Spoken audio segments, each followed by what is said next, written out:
Hello, everybody, and welcome to this episode of In Conversation with CCW Europe. I'm Simon Hall, your host and industry analyst at CCW Europe, and today I'm delighted to be joined by the amazing Sarah Marin, the Chief Customer Officer at Financial Services Compensation Scheme, otherwise known as FSCS. Sarah, Fabulous. welcome. Thank you. Thank you for having me. How are you doing? I'm very well, thank you. Looking forward to our chat. Absolutely, me too. Looking forward to diving into the weird and wonderful world of financial The services. unique world of Yeah, financial services. absolutely. Yes. And to get the conversation rolling then, can you just give us a bit of background about yourself and how you came into your role at FSCS? Yeah. So I guess starting before that, I've always been very passionate about helping people. Mm. And I guess that led me into a role that was around customer experience. So I've worked in customer experience roles for all of my career in a number of different sectors. So I've worked in telecommunications, travel and events, learning and development, and obviously now in financial services. So I joined the Financial Services Compensation Scheme in February 2001. And really the important thing for me is that we engage with our customers to understand the moments that really matter to them, and that we then improve our service delivery. We think about our development roadmaps in support of what is really important to them. Mhm. So that's what I'm really passionate about. And so how I found myself, I guess, sort of working at the Financial Services Compensation Scheme. Great stuff. And let's just dive a little bit deeper into FSCS and talk about your why. For those who don't know what the company does, can you just explain where you sit in the world of financial services? You know, what is your mission? What is your role in the space? Yeah, so I mean, essentially, the Financial Services Compensation Scheme is here to protect customers of UK authorised financial services firms when they go out of business. Hmm. We are quite unique, both in terms of the cover that we provide, and we were established in 2001 by government. So we're independent, but we obviously work quite closely with the regulatory family as well. So we're unique globally in terms of the products that we protect for our customers. But it is quite vast in terms of the different areas that we protect. So that covers things like deposits, pensions and investments, insurance, amongst other areas. And more recently, in July 2022, we also added funeral plans to FSCS protection. Mhm. But it is quite complicated in terms of explaining what is and isn't protected, because not everything is Sure. FSCS Mm. protected. Um, so, for example, cryptocurrency isn't really something that is authorised by the FCA, Mhm. and therefore it isn't necessarily FSCS protected. Yeah, I see. So there are areas of sort of challenge, I guess, in terms of explaining how we protect and what we protect. Mhm. So FSCS's mission is really here to provide a trusted compensation service to our customers, but also to help raise confidence in financial services industry itself by the fact that we exist and we're here to protect. Our service is free of charge to our customers, so anybody that comes to us directly receives 100% of their compensation, and we're actually funded by the industry itself. So there's a levy for financial services firms that are authorised by either the PRA or the FCA. And that's how we're actually funded and support our customers. Mhm. And since we've been established in 2001, we've actually supported over 6.5 million customers, and we've paid out over 26.5 billion in compensation. Mhm. Okay. And in a recent blog post that you wrote, looking back on your achievements in 2023, you mentioned that you registered your highest ever average customer satisfaction score of 90% in the Yeah. midpoint of the year.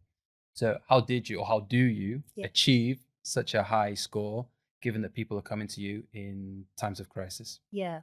And in fact, we've actually surpassed those targets as well now. So our highest performing month now for customer satisfaction was 90%. The reason I think it's so high is because we really listen to what our customers are telling us and we Mm. respond accordingly. So in terms of customer satisfaction, we track or measure how our customers are feeling about the service at 3 different points in the journey. So when they initially submit an application to us, when they're then going through the claim process and journey, and at the end when they ultimately receive a decision, which is quite a binary decision. Mhm. We either pay compensation or we don't, depending on if the customer was eligible for compensation. And we measure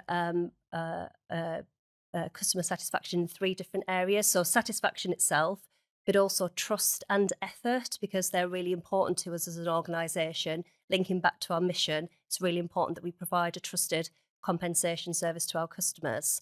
And I guess that reflects the journey that customers have had before they've arrived with us. So, some of our customers maybe have experienced negligent advice. It could have been 5 or 7 years earlier. They may have had a complaint directly with the firm. They may have involved the Financial Ombudsman Service as well. And then ultimately the firm's failed and they've found themselves at the Financial Services Compensation Scheme. So it's really important that we support our customers through that journey and we understand how that experience is and that they've been able to build that trust and confidence with us. So it's not just about the scores. We also seek feedback directly from our customers. So they will talk to us about the moments that matter to them in the journey and how we can actually make improvements that are targeted at exactly what they want to see improvements areas deliver. It's really simple, but actually really effective. Yeah. So one of the 2 key things that customers tell us on a regular basis is keep us informed as to what's happening throughout the journey. They accept and recognise that the journey with us is quite long. Sometimes, because we've got to determine if protection applies, it can sometimes take years before a claim is actually paid to a customer. So actually keeping somebody informed as to what's happening through that journey is really important. So keeping people informed in the first instance, but also managing expectations in relation to that. So all of the improvements that we deliver are based on the feedback that our customers have provided to us. We implement changes accordingly. So we might, as an example, introduce touchpoint calls throughout the customer journey so that we can speak to customers to let them know what's happening. And we've amended some of the information that we provide to customers during that journey. So as an example, we go through quite a lengthy data gathering cycle where we will have to go out either to the customer or to firms or possibly even third parties to get information and evidence to determine if there is a claim that FSCS can protect. Previously, we would have said to customers, we're still gathering information, we'll be back in touch with you soon. Whereas now what we do is we will be really clear about the fact that there are 5 pieces of information that we need to obtain. We've received 4 of those already. We're just waiting for the final one. It's from this particular firm. And as soon as we've got that, we'll be back in touch with you. Essentially, it's the same message, but it feels very different. At least you understand that progress is being made. So it's adjustments like that that are really making a difference to our customers. Absolutely. And you've teed up so much there. And I was reading an article published last year by your Chief Data Intelligence and Technology Officer, Sarah Marin, in which she says that the number of straightforward claims that FSCS is processing is declining and the number of complex claims is increasing. Yeah. She goes on to say that the complex claims naturally take longer to process given the amount of documentation and research involved. Yeah. So with that, what kind of strategies and tactics have you implemented to manage consumer expectations and keep them informed as you work through what could be a lengthy assessment process?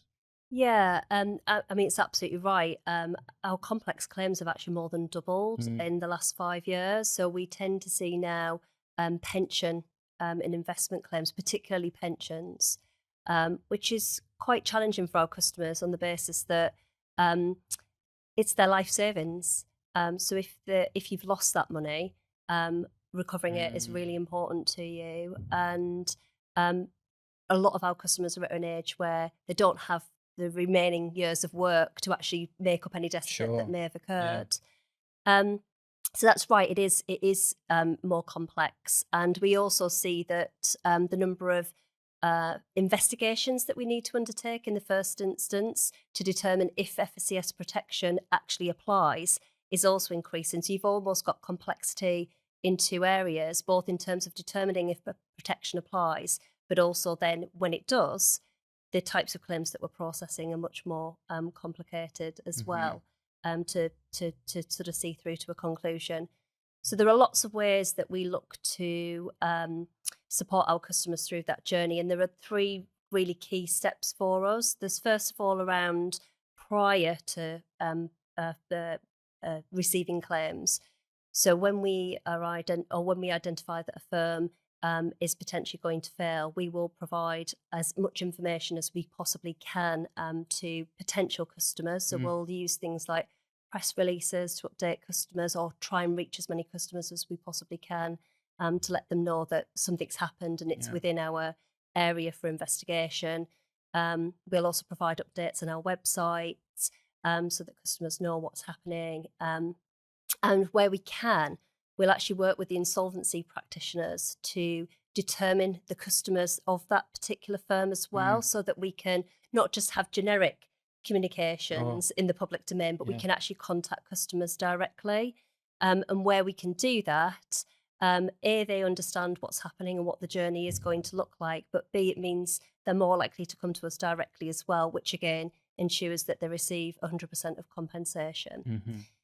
Moving into the claims journey itself, so once we've determined that this is a cohort of claims that could have eligible FSCS sort of protection, we'll then start to engage with customers through touchpoint calls that we'll have with them throughout the entire journey to Yeah. let them know what's happening at each stage of the engagement.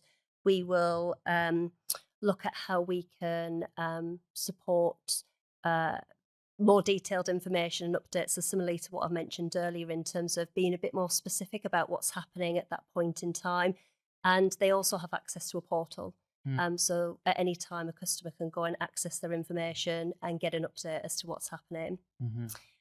And then when we're getting to the final stages of processing claims for customers, what we've also been looking to do is to determine how we might be able to support customers to get back on track. Yep.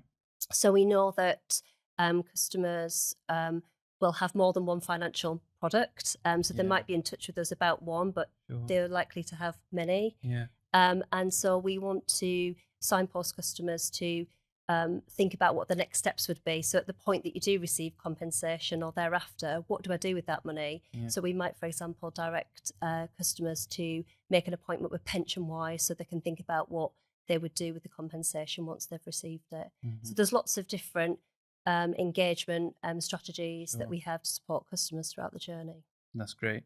And where does AI fit into your operating system at FSCS? Obviously, so Yeah. much of your work centers around gathering information. So, has this technology enabled you to eliminate some of the manual work involved in the claims process and perhaps reduce some friction and Yeah. therefore speed up decision making? Yeah, we don't tend to use AI. The reason for that is, well, certainly not at this stage, Mm. but we are technology enabled. So I'll come in and I'll talk about a little bit more about that. Yeah. But given the experience that our customers have had, I mentioned about this could have been a journey that they've had for years before they even contact us. And it might then take months or possibly even longer for us to actually support them. Um, they want that human Yeah. Yeah. engagement and That that makes sense. human interaction. But what we try to do is blend that with technology to ensure that we have our people focused on where they really add expertise. Yeah. So on those moments that really do matter, and we use technology in order to be able to expedite that. Mm. So for example, one of the things that we've looked to do is by engaging with the insolvency practitioner and receiving quite a lot of the information up front for our customers, we actually receive significant number of documents Yeah. or calls. I Yeah. mean, it can be hundreds of pages Sure. per customer. So that's where technology comes in, because Mm. it can help us to pinpoint precisely what's relevant for us to determine if there's an eligible claim in order to be able to support our customers. Hmm. And that's important both in terms of speed and getting to a customer outcome as quickly as possible.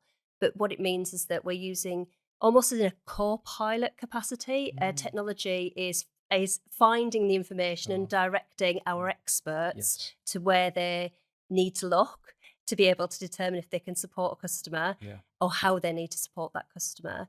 And we keep our people as clearly, firmly as the pilot. Yeah. And ultimately, they are the decision maker in relation to that claim. Hmm. Well, that opens the door to my next question, which is, as guardians of extremely personal and sensitive information, Yeah. financial services organizations must always be on the front foot around the concepts of trust and transparency. So, what is some of the work that you're doing in those fields?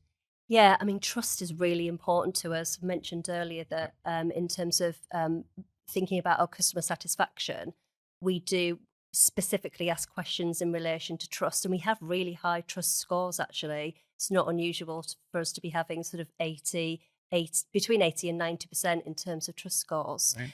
But of course, that's customers that have had to come to us. And so, back to our mission, the other part that's really important for us is raising confidence in the financial services industry. So, one of the ways that we do that is also looking at how we reach consumers. Mm. So, we look at, or we use a number of different ways in order to be able to do that. So, we partner with a money and advice pension service, Mm-hmm. or MAPS, so that we can reach as many customers as possible. Um, and talk about our protection, talk about our brand so that customers know that we exist and why we're here. We work with the regulatory family, so PRA, the FCA, and actually the Treasury as well to determine where might be some of the areas that we want to focus on. Mm-hmm. And we're actually reasonably high in terms of our awareness in deposits, for example, where it's actually mandatory for the FSCS protected brand to be visible. And you might have seen it on your online banking app, for Yes. Yeah. example. So in deposits, we're sort of around the 90% awareness. But in some of our other product areas, like pensions and investments, where it's maybe not as straightforward as to where protection applies, and where it isn't mandated currently for the FSCS brand to be used, we're less well known. So when we ask customers about uh, the organisations that they know within financial services, and certainly in our space, it's around 40%. So we've got quite a bit of work to do in that area. So we've actually been focusing and targeting campaigns specifically for pensions. As we mentioned earlier, it's it's the significant amount of claims that we now support for our customers. So we want to reach as many as possible. So over the last 3 years, we have had targeted TV and radio advertising campaigns as well to try and reach as many customers as possible. Okay, great stuff. And let's move on now to regulation, which is a constantly hot topic in the financial services space. It's a particularly hot topic right now, coming off the introduction of Consumer Duty by the Financial Conduct Authority, and which will remain to be a priority for them in 2024. The resolution of Silicon Valley Bank in March last year also sparked a great deal of debate around the future of regulation. So, how does this forever evolving regulatory landscape impact your role and your customer experience strategies at FSCS? Yeah, well, quite significantly. So, although we're slightly different in the sense of we're not a regulated firm as such, obviously, any changes that happen within regulation, we need to be able to respond to. And also, it might change the shape of what we protect. I mean, a really good example was funeral plans that I mentioned earlier that came into FSCS protection in July 22, and that was as a result of changes in relation to regulation. So that it is really important for us to be ahead of the game, I guess, in terms of what changes may be coming. Sure. So we do work very closely with the PRA, the FCA, and the Treasury to understand what might be on the horizon, what consultations might be being considered, what impact that might have for us as an organisation, and ultimately for our customers, and how we might need to change or adapt in order to be able to respond to that. I guess a good recent example was last spring with the introduction of a significant number of changes for defined benefit pension transfers that were introduced by the FCA. And also there was an introduction of a British Steel pension redress scheme as well for us to support. So that led to a significant number of changes that we needed to deliver in order to be able to continue to deliver outcomes for our customers. Yeah. So that's a good example. But you're right, obviously Silicon Valley Bank certainly raised questions in relation to depositor protection. And so what we've been looking at is how can we support that, and working very much in collaboration with all of our stakeholders, those that I've already mentioned, and the Bank of England as well. And so some of the areas that we've been looking or certainly investing in is electronic payments, and mobilising the possibility of that, which we actually successfully concluded at the back end of last year, which is quite a significant achievement and a big step forward for both FSCS, industry, and of course customers as well, that we've got opportunities to expedite payments to customers. And of course, when these changes happen, there are also opportunities that it delivers and benefits for customers as well that sometimes we can forget about. So a good example is back to the British Steel pension redress scheme. Actually, one of the things that we mobilised as a result of that was the proactive engagement with customers up front. And actually what we've delivered as a result of that is much quicker outcomes for customers. And they've received 100% of the compensation because we've contacted them. When we have a claims-led journey, it can take years for all customers to actually have brought a claim to us. Some customers don't even necessarily even know that they've got a claim to bring. Sure. So by us actually working with the insolvency practitioners, getting the relevant information, contacting them directly, we can ensure where appropriate customers are reunited with their money and compensation as quickly as possible. Yeah, well, you touched upon it there, and it's something that's very interesting, and that is the very nature of your business dictates that you are always dealing with customers who are in vulnerable positions. Yes. This is a very topical subject at the moment against the cost of living crisis. That means more and more people are finding themselves in financially vulnerable situations. So how does that factor into your work, and what advice can you give other businesses who are increasingly dealing with vulnerable customers? Yeah, I mean, all of our customers, to some extent, are vulnerable customers because they've experienced financial loss. And for some customers, that's more acute than others, depending on the personal circumstances or the product area. So, back to sort of pensions is your life savings. And actually, it compromises potentially what the rest of your life might look like, depending on if you are able to be compensated or not. But of course, that's not the only type of vulnerability that we need to be able to respond to. There are many, and we recognise that customers can have different life events that we might need to respond to. They might have accessibility needs that we need to adjust the way that we support them. They might have bereavements that they're experiencing, or issues around cost of living as well in relation to their compensation. So what we really want to make sure is that we are able to identify as early as possible if a customer has any particular care needs that we might need to understand and then be able to accommodate. So customers are able to inform us when they actually raise a claim as to whether or not they've got any particular care needs. But equally, we make sure that we speak to customers throughout the journey, and if we identify that we need to make adjustments, then we'll look to do that to support them. So that could be anything from, accessibility and supporting with things like Braille or large print, but it could also be working with some of our partners and relationships to support customers with things like referrals to Samaritans or contact for support if individuals are struggling, or step change from a debt management point of view as well. So we will support customers for all of those different needs and make sure that we understand and we cater for those. So that's really important to us in order to help our customers. And in terms of advice for other organisations, the thing that's really important for me is that everybody in the organisation is concerned about supporting and caring for vulnerable customers. And it's really got to be driven from the top.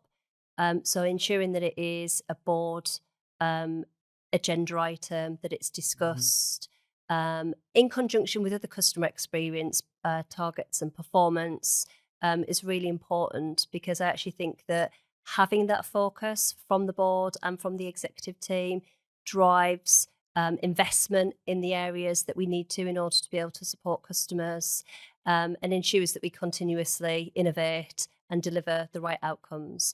So that would be my advice, I think, to organisations: ensure that that approach and that strategy and the importance of it is both bottom up and, importantly, top down. That's great. And let's pivot now onto an area that I'm absolutely fascinated to ask you about, which is employee satisfaction. Given your business model involves working on complex multi-year projects, it's somewhat essential that your teams have a degree of continuity for long periods of time. Staff turnover at FSCS is just 10%, a Mm. very healthy level below the UK average. So the simple question then is, how do you keep that number so low? Yeah, I think there's probably three key things that I would call out in relation to that. I think the first is our purpose and our culture. The second is us being an outcomes based organisation. And the third is how we give back. So Mm. if I start with the first, in terms of our purpose, I think we've got a really clear purpose. Lots of organisations, I think, almost have to define what the purpose of Yeah. their organisation is. Whereas for us, it's really clear, Yep. really simple to understand, and really easy to get behind. Our people are really passionate about um, supporting customers, helping to put them back on track. And that's, a really great starting point in terms of how you build your culture and how the teams actually work together in order to be able to deliver the right outcomes. Yep. So that's sort of the first thing. Um, Being an outcomes based organisation also helps us, I think, with employee retention because we're not Mm. focused on where people are or what they're doing. We're focused on what they deliver, Yeah. and so the outcomes that they're delivering for our customers. So that doesn't matter to us whether that's in the office or potentially at home. Yeah. So we have a approach around your day, your way. You know what you need to deliver that day. You know what Yeah. the outcomes are you need to achieve. Be in the best possible place in order to be able to deliver those Yep. outcomes. Um, and then the third really is about how we give back. So that's both to our teams and also externally as well. So for our teams, we are really focused on career pathways and Mm. development. So that doesn't necessarily mean traditional sort of hierarchical moves, although of course people might like to do Sure. that.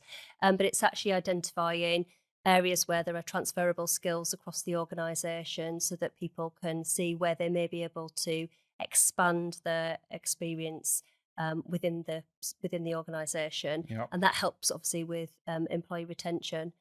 We're quite fortunate actually that we're quite a small organisation, and I guess what that means is that it gives people opportunity to be involved in things that are perhaps broader than you would ordinarily Yeah. in a larger organisation.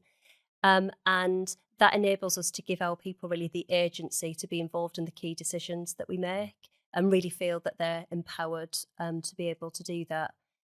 Um, in terms of how we support and then give back to the community, that's also really important to not just to us as an organisation, but to our people, Yeah. and they want to be able to do that. So there are a number of different ways that we do that, but in particular, we work with Providence Raw, which is a local charity that supports homelessness. Mhm. And so we spend quite a lot of time, our team spend quite a lot of time either planting vegetables on their rooftop terrace That's near great. our office, or actually preparing nutritional meals as well to support homeless. So there's some of the examples I That's think great. as to how we maintain really good, Yeah. healthy, employee attrition rates. Yeah. Really, That's great. And final question, Sarah, to bring us home, and let's talk trends. Zooming yes, out on the customer yes, experience realm, if you like, yes. in broad strokes, what are the one or two top trends that you really see coming to the fore over the next 12 months? Yeah, two, I think. They're probably already here, and it's seeing how they develop, and I think they're interlocked. Mm. So for me, it's the um, expectations that we have on our people and how that's enabled through technology. Mm. So if I start with the latter first, because it has a direct impact, I think, on people, which Okay. is um, technology is progressing at such a pace. It's difficult, I think, for all of us actually to keep up with Yeah. it and ensure that we are able to maximize its value and maximize its benefit. Yeah. So ensuring that we continue and organisations continue to invest in technology that enables the things that are important to your customer. So thinking about those moments that matter, Yeah. um, and doing that, I think will be quite key. So whether that be thinking about improvements to speed, to um, accuracy, or to engagement, how can you use technology in order to be able to do that? I guess what that also means, though, is that by the introduction of the use of technology on what people might consider to be the more simplistic activities, it actually leaves the complex for our people. Yeah. So how we support and invest in people is really important. It's really important that we retain people, as we've just spoken about, as a result of that as well.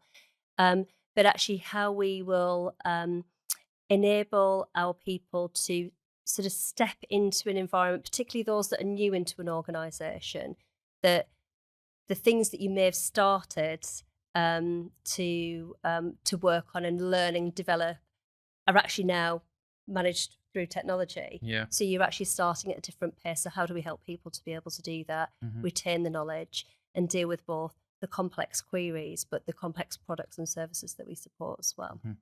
So they're probably the two key things that, are important for us moving forward. That's great. Sarah, thank you so much for coming on. Great insights. Yeah. Thank you so much. Thank you for having me. So that brings to a close this episode of In Conversation with CCW Europe. But please don't leave us here. Please do check out our website and social media channels, where you can find so much great content related to anything and everything in the worlds of customer management and customer experience. Thank you so much again to Sarah for joining me. Thank you so much for tuning in. And until next time, goodbye.